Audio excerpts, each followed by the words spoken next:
Hello, this video is going to be on a drawing process. So if I come in here, I've just created these drawings, piece details for assemblies. So let's just pick one of these columns.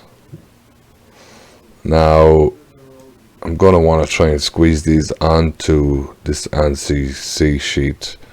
I do like to have these come in. Generally I'll delete some of them, but as you can see the size is not going to work. So for one, the scale is probably too big. So what we'll do is, I'm not going to save the changes, come back into our document manager, and I'm going to keep the first two and I'm going to delete the rest of these. So delete, and OK, and then OK.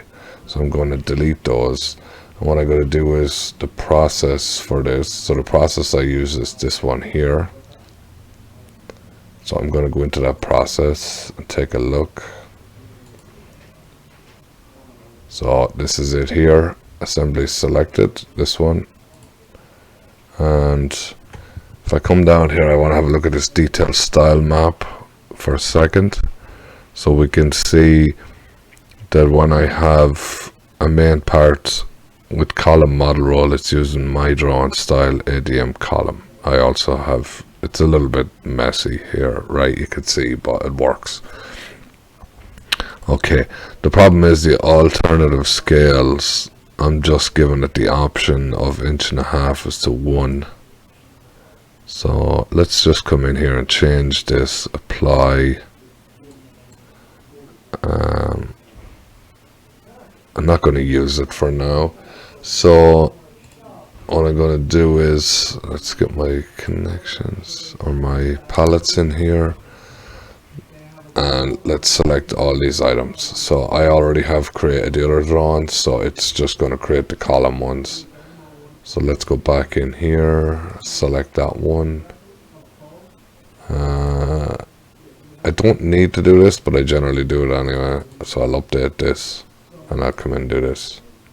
Okay, alright, so it's going to do whatever I've got here, 2, 4, 6, 8, 10, 12, 14, and there's 2 in the basement. Some of them have the same numbers, but generally there's about 10 or 15 columns. So you can see as it blinks, there's one that's creating symbols there, so there's another one. So it'll take half a minute or so to output these 15 drawings, probably, if you want to time it. And then what we can do is I'll just come in and pick one of these and we'll see what scale. Let's see if we can see down here. No, I can't see. I might see it here after it's finished.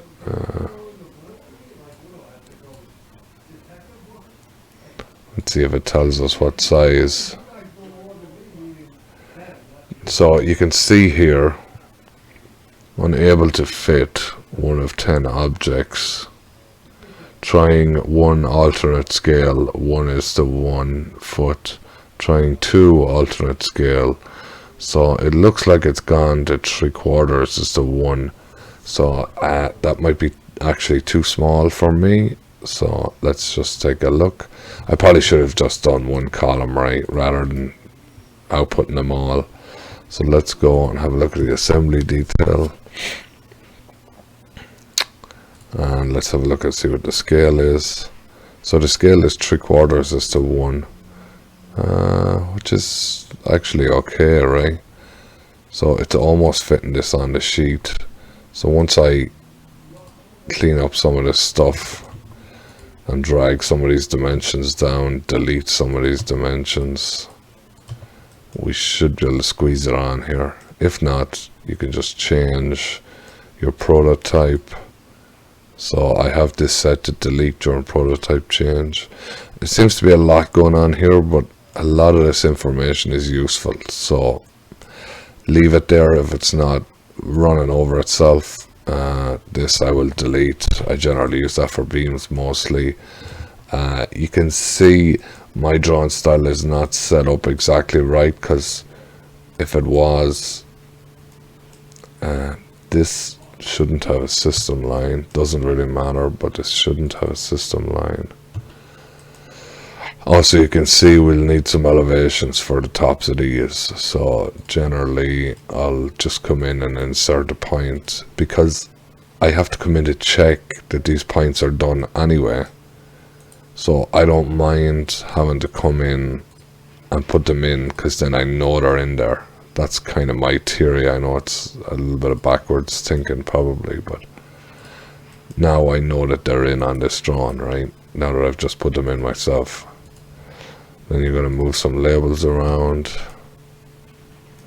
and it's still going to be tight to fit this on the sheet because these details, but some of these details might possibly be the same. I might be able to delete them. So anyway, I hope this helped.